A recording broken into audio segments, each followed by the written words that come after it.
come you want to work for me, kid? I want to get rich. I hear you're the guy I can do it with. Where'd you hear that? From him. We did some talking. I met him a few times at the Nemo bar, boss. I figured maybe we could use one like him around here. You bet you can. You talk big, kid. But my operations don't run on talk. What did you ever do? I worked with Lefty Mason for 2 years, heisting stores. What else? I drove stolen cars to California. They got me on that. I spent a year in a federal reformatory at Chillicothe. When'd you get out? 6 months ago. I was in New York passing queer, but I wasn't getting anywhere. That's why I want to work for you. I want to make the big time. And I'll do anything to rate it. I ain't an easy guy to work for, Ames. I do a lot of different things. I didn't say I wanted it easy. I just want the dough. Okay, you start Monday. To all appearances, it was a simple, routine conversation. The hiring of one member of the underworld by another. And yet, out of this meeting between the racketeer, Herb Carey, and the youth, Frank Ames, developed one of the most unusual situations ever faced by this department. And now, in my role as Chief of the United States Secret Service, I want to tell you how the hiring of this new man involved the service in a problem which concerned both counterfeiting and murder. This is Treasury File 4826, United States Secret Service. The case of the deadly Delemma. 160, 70, 80. You did a nice week's work, kid. That's chicken feed. How long you gonna keep me on your lousy numbers collections anyhow? You're making money, ain't you? Yeah, but this kind of dough I used to make rolling drunks. You don't like it, you could leave. What kind of an answer is that? I'm hungry. You know I'm hungry. Give me a chance to get my teeth into something. Like what? What about the green? Why don't you let me in on that? Look, kid, you've been doing all right with me so far. I like you.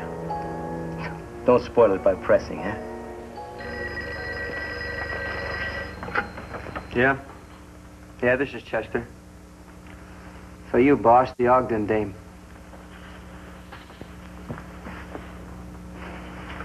Hello.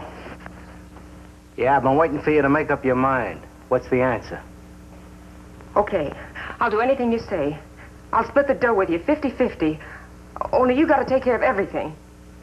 I said I would, didn't I? Now relax.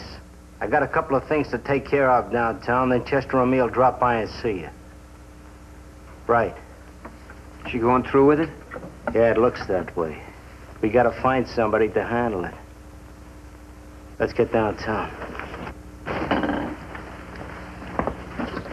Oh, wait a minute.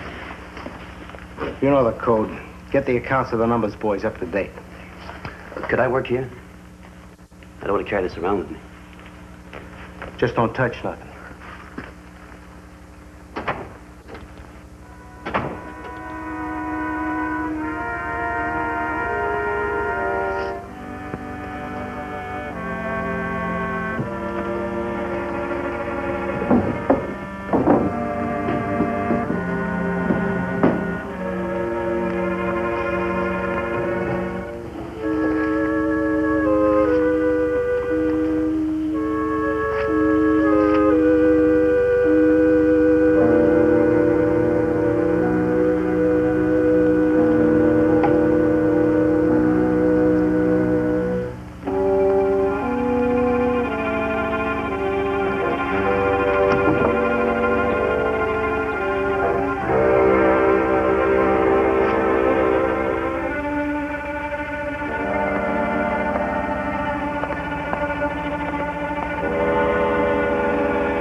The Rivers Paper Company, eh?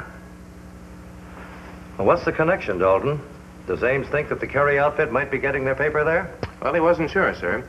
He was just reporting on what he found in Carey's desk and passing it on for what it was worth. He's still having trouble getting information. Well, that's to be expected on an assignment like this. Undercover work takes time. You can't rush it. However, it looks as if we're on the right track. I don't think there's any doubt about that, Chief.